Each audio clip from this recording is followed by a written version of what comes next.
Good morning and thanks to the organizers. So today I'll speak about symmetric exclusion processes on a ring with moving defects. This work has been done in collaboration with Rakes Chatterjee. He is now in University of Mexico. Sakuntala, she is around, and Subhrangshu Shekhar Manna at Esenbos Center. And the talk will be based on these two references, but I'll be describing the minimal model here. Okay. Time dependent, time periodic steady state in many particle system is of great interest in the context of externally starred fluids. For example, you stir your coffee with a spoon. That's one example. Microfluidic devices or assembly of nanoparticles driven by some time periodic forces, classical pumps, ratchets, and single file motion of interacting colloids driven by some time periodic force. So the question will be addressing, so what happens when a system of interacting particles is driven by a moving localized potential. So the potential is time dependent but is localized. So the question is, do the particles show directional motion? If so, in which direction? So these two broad questions we would like to address. And what are the conditions for optimum transport? Okay, so we start in a simple, probably simplest setting of symmetric exclusion process. So symmetric exclusion process with time independent rates, well studied problem. In fact, an old problem, but symmetric exclusion process with time dependent rates not explored much until recently by Abhishek, Kavita, Rahul, Devashish and co-workers. So we consider n hardcore particles diffusing on a ring of L sides. Rho is the density, global density. Particle numbers are conserved, no particle is going in or out of the system. So now, there are defects. So now what are defects? So defects, so it's on a ring. Without the defects, it is transitionally invariant. With defect, there is some disorder at some site probably. Where the rates, particle hopping rates, they change. In our model, defects, they can move along the ring with some particular velocity v. So what they do, they reside at a particular site for residence time tau, then they move to the next site and so on. Particle hopping rates, as I told you, they, due to the defect, so at the defect or around the defect site, they change. So diffusion constant, probably you can say that they change locally. And so this is a schematic diagram, hardcore particle. So this particle can hop to this site, but not to this site because it's occupied. So this one, the arrow indicates this is a defect site. So it can hop out from this site, say with some rate p. R is the hopping rate into the defect site. Say if there is a particle here, it would hop into the defect site provided the defect site is unoccupied with some rate r, which actually we put 0 throughout these slides, this talk. And q otherwise. So in the bulk, they hop with rate q, provided the site is unoccupied. So that's the model. So these are the parameters rho, v, p, r, q. So too many. So we put r equal to 0. In fact, we put q equal to also 0. Let's see. So then the parameters are rho and v, p you can set it to be 1. Okay. So that's the simple model. Okay. So now, V equal to 0, this is equilibrium. So defect corresponds to actually the external potential of this strength. E is the hopping out rate and R is the hopping in rate. But anyway, we put R equal to 0, so it corresponds to actually infinitely large barrier. So there is an infinitely large barrier sitting at a particular site, and then we'll consider when it moves with some velocity V. Okay, so density profile in the equilibrium case is very simple.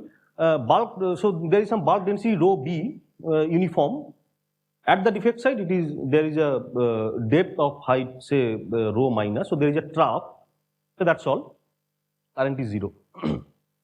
Okay. So now the question is that when V not equal to 0, when the defect moves, what happens? So what happens to the density profile? What happens to the current? Okay. So now probably you can spend 30 seconds here. So that's a surprise. What will happen? R is the hopping rate into the defect site. That we put 0. That corresponds to, so no particle can hop into the defect site. So it's a infinite large potential barrier there. Exactly. If you put Q equal to 0, so still it is interesting. Okay, so now, so now I try to motivate. I mean, what could be the answer? So now, if you stir your coffee with a spoon, say too fast, probably you will spill it. Well, but here you can't, because particle can't go out, and also I think coffee is incompressible. So here things are compressible. So you can imagine that something. So I mean, when you are pressing hard or pushing hard, so there will be something in front. I mean. Density, compression. Just before it, there will be some, I think, space left. So less density. Well, that's the expectation, and in fact, defects are moving here. Yes, yeah, you can think about it. Okay. Okay, so this essentially the last slide, but there is appendix. But yeah, I could stop here if you want. So I could, I think, make up for the time. Okay, so this is the density profile you get. As I told you, so this is a schematic one. I will quantify it later if you want. So there is a bump in front. So say if there is a defect side here, it is moving. Of course, you expect that there will be depletion of density. So it will less density. There is a bump in front which is decaying with some correlation length, decaying. And otherwise, the density profile is uniform. Okay, so now what are the rates here? So from the bump, particles will try to diffuse towards the along the slope in this direction as well as in this direction.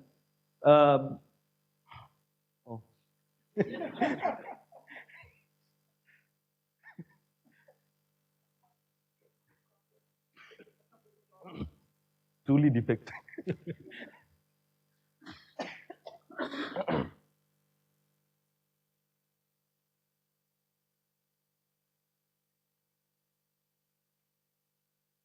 Thank you.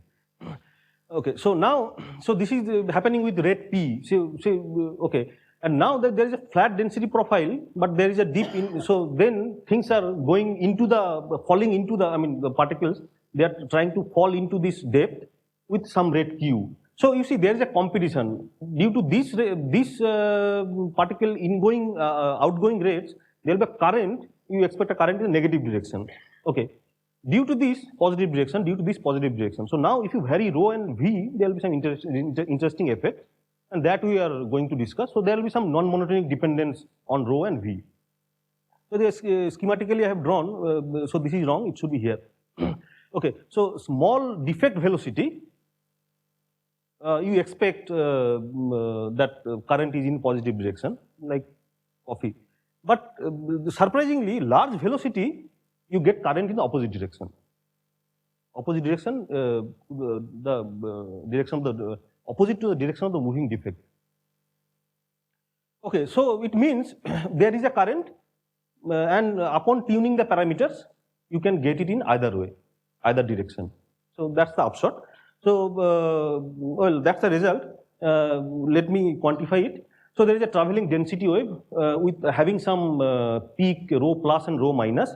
And we are actually taking snaps of this density profile at a particular time. So this is a snapshot at discrete time. So there is a time periodic steady state, and so we make stroboscopic measurements, as Arnab said. Well, but I think the picture remains same in the intermediate time also. So rho plus and rho minus, they are measured just when the defect is about to move to the next side. Okay, so that's the protocol. So rho plus is the trough height, rho minus is the depth, rho plus non-monotonic function of v. I will show you the plots. Rho plus minus goes to rho for large velocity. So if it is you are moving too fast, then they can't feel the defect. Then you get all things are uniform. Expected and non-zero DC particle current across a particular bond you measure, time average current, which has this expression in terms of rho plus, rho minus, and p tilde and q tilde there renormalized rates with something. It's easy to see why. So the main point is that J, this is non-monotonic function of rho and V, and there is a current reversal by tuning rho and V. No particle hole symmetry except some special cases which actually we are not discussing here. Or a single particle case, there are no such effects. Okay, so this is the plot. So we have some. So this is this is the mean field expression. So exactly this model you can't solve because there are correlations. But the mean field is actually quite good. You see, these are rho plus and rho minus, and dotted lines are theory, and they are quite good. Rho plus, rho minus as a function of velocity. So at large velocity, they relax to bulk density, but otherwise there is a difference between these two densities. And this is a particular density profile, particular snap at a particular time, which I mentioned before. And you see, so here this is a rho plus, and then density is relaxing, and you can define a relaxation length. So that actually depends on velocity in this fashion. So high velocity, the correlation length actually goes to 0. In fact, it becomes single side. In fact, at a very high velocity, you actually get only one peak in front and one trough just behind it, and it just moves throughout the system. And when say for Q not equal to 0, or say lower velocity regime, when you give some time for this density peak to relax, so it will spread over some length scale, which is I, and it is these dependence. Well, so and this is current scaled by L as a function of rho, and you see the non-monotonic dependence. And here current versus as a function of velocity V. So when velocity is too fast, you get current only in the reverse direction, which is this. And the red line is the mean field theory, and it actually corresponds quite well. Other two are for non-zero Q halo, and you get positive peak, one negative peak. For lower Q, current for large velocity stays mostly negative, but for larger Q, it remains to be actually positive. So there is a critical Q beyond which it's always positive, because Q always wins. Okay, so there is some analytics, but I think I would not go through. Probably you can ask if you have a question. So that's all. You can generalize to other things, multiple defects. So we have just consider one defect. You can consider multiple defects, nearest neighbor interaction are not equal to 0. And one interesting connection there, that symmetric exclusion process with site-wise update, site-wise order sequential update. So you update site-wise, I mean you update site in a particular order. Say first you update site 1, then site 2, then site 3, not random sequential. This is not random sequential. So there actually it is very similar to this model, and there you see such effects. And in fact this model, we searched the literature, and this is a new one. I mean we proposed a new model which actually have not studied earlier. So this is the summary. We proposed a minimal but non-trivial model of interesting particle with a time dependent drive, non-monotonic dependence of current on defect velocity and density, and optimum transport. As I told you that there are two peaks in the current, in negative as well as positive direction. So that can be achieved in both the directions. So that's all. Thank you.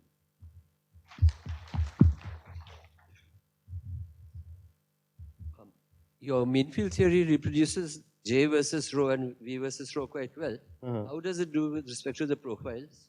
Oh, profile is also quite good, yeah.